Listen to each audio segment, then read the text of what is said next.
Now we'll talk about clefs and key signatures. At the beginning, one staff space should be before the clef sign. So where this arrow is pointing, the width from the initial bar line to the clef sign is the width of one space in the staff.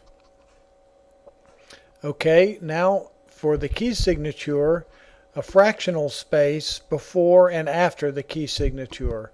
Since the key signature is a different symbol from the clef sign, it's not going to be confused with it. So you need to have a fractional space there as well as after the key signature. After the time signature, you could have an adjustable space depending on how much space is available. If you have a very crowded measure with a time signature, you're not going to have a lot of room to put a space here. On the other hand, you may have plenty of room, so that is adjustable or variable. The place where you want to be careful about spacing is like you need at least one full space between a key signature and first note with an accidental.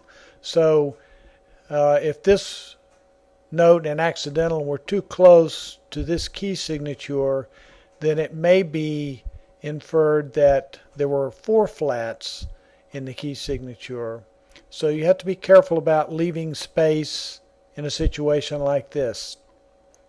Special case signatures may have to be constructed from individual symbols because your software is not going to have a key signature like this with a flat and a sharp.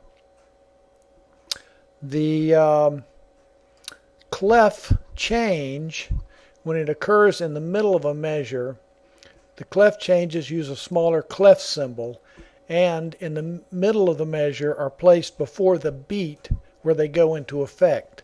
So in this case, the bass clef comes before this rest because that rest is occurring at the beginning of the beat.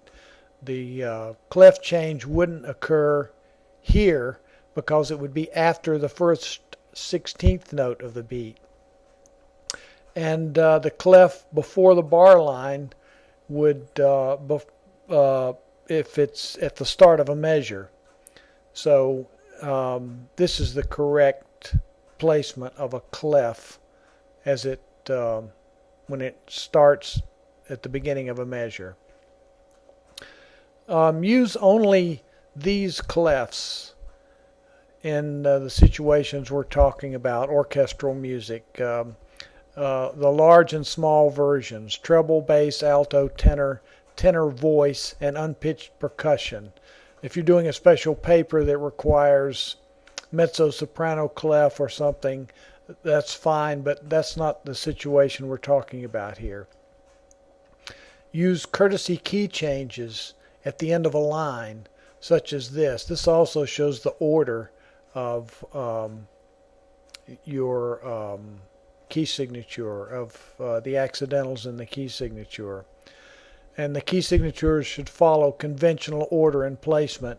This section shows the order in treble clef, the order in bass clef, and the order in alto clef, and the order in tenor clef. And here's the order of naturals following flats, that is, if you're changing to the key of C major.